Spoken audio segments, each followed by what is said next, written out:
So now that we know the side and the start times for all this stuff, we can actually do an unpack on those chunk ones that we did from before. All that stuff that came from the left for loop, the ones that were that are big and are going to break apart later, they're still living inside of their, I called it group 1 apparently. That's too bad. I guess when I named it over here, this was still called group 1. This would be better to call chunks, but because it's already called group 1, I'm going to keep it there because I don't feel like recaching it. Oh well.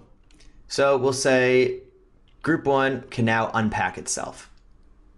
So now we'll have even more pieces. Now we're up to 21,000 pieces because it's the original, the 5,000 that had been locked up in this thing when I had said break it into 200 pieces, but then pack it all up into one piece. So anyway, now that we've calculated the start time for the whole chunk and the side for the whole chunk, now we can unpack that and transfer those values down. That was, again, side and start frame.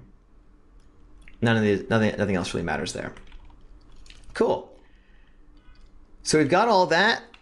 So this is finally all of our pieces are together. We'll just call it pieces. They have everything they need for their initial simulation. You could throw this into a simulation now and get to work on it. But I want to do one more thing. Well, two more things. One is a little housekeeping. This was the area where we said we had our outside stuff. This is the area where we calculated the start frame. And this might seem a little silly that I spend so much time doing this, and perhaps it is, but it will make it easier to come back into this later. Like, it's easy to remember what you're doing now while you're in it. We'll say break outside. But coming back to this later, and it'll just be so much more easy to follow this way. It's just like, you know, making notes, calculating notes, or rather writing notes in your programming. It's just whether somebody else has to look at your scene file or you're coming back to it a whole while later, because this could be used as a setup that's perfectly valid for all kinds of situations. So the last thing we want to do before we go into the simulation is deal with these constraints. We still have these over here. So let's make a copy, an attribute copy. What we want to do is we want to take our constraints here, copy over some of what we figured out over here. And specifically, we want to copy over the start frame. Because the glue constraint, we don't want to break before the start frame even happens. So let's get the start frame and we'll copy it over.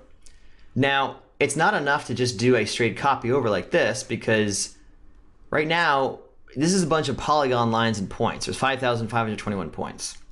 Whereas over here, it's 21,000 points. So it can't copy it one for one. It doesn't make sense. So as we've done in previous lessons, is we do a match by attribute where we say name. So now, because the constraint network has a name on every point, meaning the constraints know which pieces are bound together, we can use those names to say only copy over the start frame from the piece with the corresponding name. Does that make sense enough? Let's just make sure that it looks more or less right. So there we go.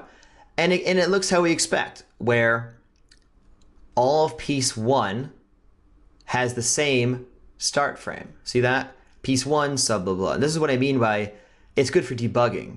We're not actually going to use this name nomenclature for anything special, but we can see all of piece 2 has the same start frame, which is what we would expect.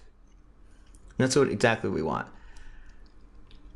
What else can we do here? Let's make a connectivity. This is for the constraints, you know, for all these little bundles of constraints. Let's just make a class thing that we can use. It'll help us